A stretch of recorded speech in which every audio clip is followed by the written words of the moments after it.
Hey everybody, how's it going today? Hope you guys are doing all right, and really excited about this week. Heard lots of cool stories from the last few weeks in terms of testimony night, sharing our stories, as well as the first week of the story. Also, I've been able to talk to a handful of folks who have shared some pretty unique challenges in regards to the story, and I want to talk about those really quickly before we get into what I've got going on the board here today. The first thing is with the story, there's a lot to cover on a weekly basis. Week 1 covered 9 chapters in Genesis. That even for us to do on a weekend is next to impossible to do, especially in the time that we have allowed to do that. So just know this: before you enter into the story, before you go into the story, before you start to tackle the story, as you're studying and preparing for your C group, know that you don't have to cover everything.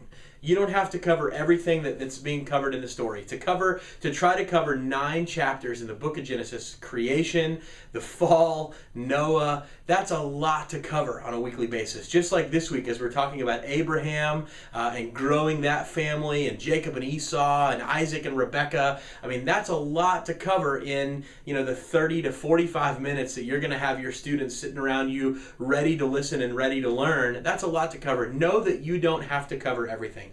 Honestly, the whole point of the story and the point of putting the journals in your hands is so that you can give some thought-provoking things from your personal study, the things that you've studied this week, sharing your heart with the students, and then allow them to kind of start that conversation back and forth with you. You've got the discussion questions that are in the destination part, the arrive and the activate piece. Those are going to be more of the discussion questions you can ask when you're sitting around your C group. You could spend maybe 10-15 minutes sharing with them some of the things that you learned, some of the things that really impacted you. Give them some time to share a little bit about what impacted them if they had an opportunity to read, and then go into those discussion questions. Just know you don't have to go top to bottom on this thing at all. That's not realistic to do that. But there may be some things in that story that really stick out to you, that really stick out to them. Stay there. Live in those moments with your students. Don't feel the pressure that you've got to cover everything.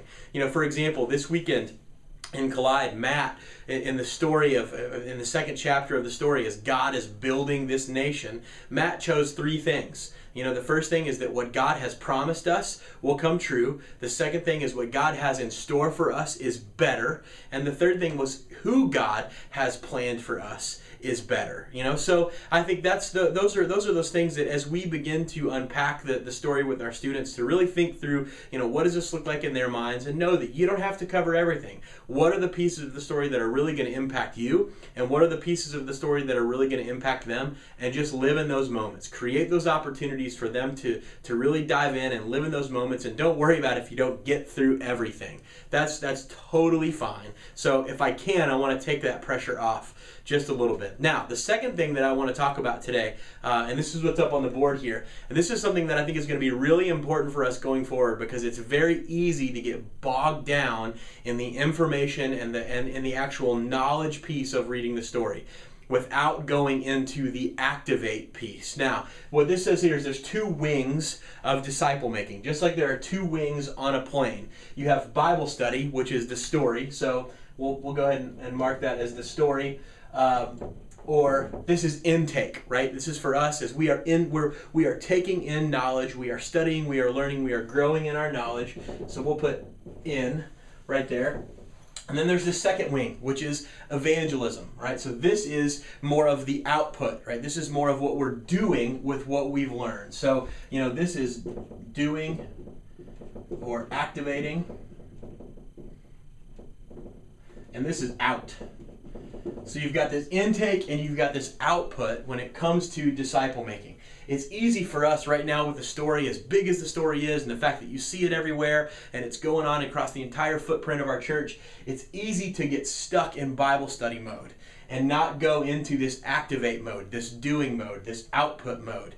But as you know, it takes 2 wings in order for a plane to be able to fly. If you take this wing off, this sucker never gets off the ground, right? It will never fly. Same thing with the jet engine on a plane. In order for it to propel the plane forward, it has to take in, and it also has to push out in order for the plane to be able to fly. So this week, as you're unpacking things with your C group, as you all are learning, as you're talking, make sure that you spend time in that activate section of your journal, talking to your students about, okay, we've talked about Abraham, we've talked about Isaac, we've talked about Jacob and Esau, we've talked about all these folks. What are we going to do with this? How are we going to activate that? And remember those three things: pray, reach, and challenge. Who are we going to pray for? Where do I need prayer?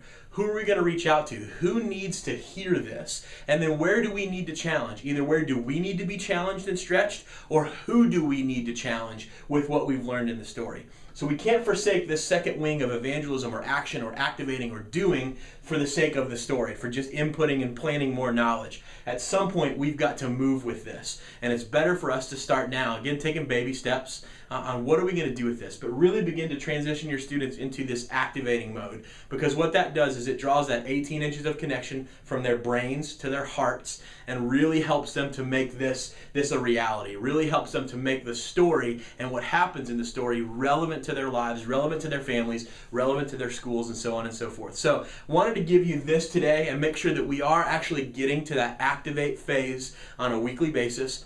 Don't worry about spending too much time in making sure you cover everything in the story. It's just not going to happen because there's a ton of stuff there. But we want to make sure that we are getting to a point where we're discussing, okay, what are we going to do with this? What does this mean for our group?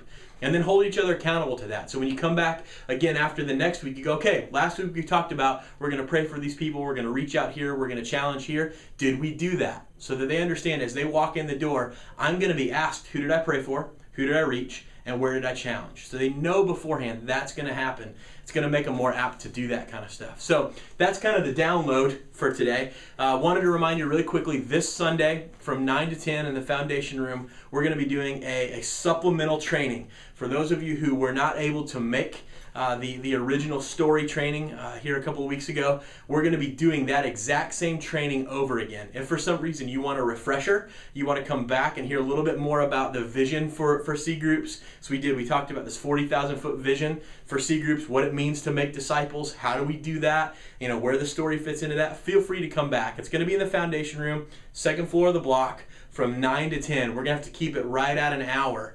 And hopefully it won't last that long, but we may have some time for questions and stuff like that. And if so, we'll stick around. But we're going to have to keep it right at an hour because it's a big morning for our middle school ministry, and they're going to be needing those spaces. So from 9 to 10 in the Foundation Room, second floor, supplemental training. Be sure to make that if you haven't. If you want a refresher or you weren't able to make the last one, be sure to make that training this weekend. That's all I've got for you today. Remember the two wings. Remember, take the pressure off. You don't have to go top to bottom on the story. You don't have to cover everything. Just share your heart. Allow the students to respond to that. Walk them through some questions. That's all I've got for you. Hope you're having a great week. As always, if you have thoughts, questions, anything that can help grow our ministry, please let me know. I would love to have that conversation with you. So thanks again. Pray for you. Love you. See ya.